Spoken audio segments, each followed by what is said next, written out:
Hi guys! Welcome to my YouTube channel po. Meron po ba kayong date of coverage or wala po kayong date of coverage po?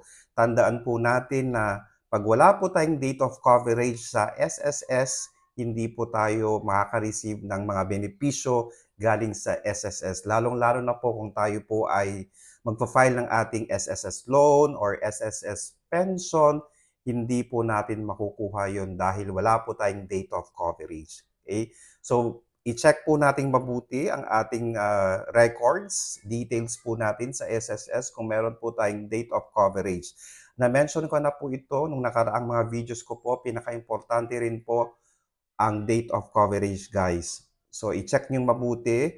Ngayon kung wala po kayong date of coverage po, pumunta na po sa pinakamalapit na SSS branch para po makausap po ninyo ang ilang staff po nila regarding dito kung paano po aayusin ang date of coverage po. Pag sinabi nating date of coverage po, yung pinakaunang payment po natin or pinakaunang contribution po natin sa SSS. Okay?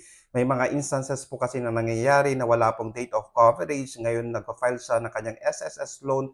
Wala po siyang, hindi po siya makapag-avail po ng SSS loan dahil dito sa date of coverage. Katulad din po ng SSS pension po ninyo. Okay? Hindi po ninyo ma-avail kung wala po kayong date of coverage po. So, siguraduhin mabuti po na dapat meron po tayong date of coverage po. Okay? Sana po nakatulong po ako. Maraming salamat and stay safe. Please do not forget to subscribe, like, and share para po lagi po tayong updated sa ating mga videos. Maraming salamat po ulit. Bye-bye!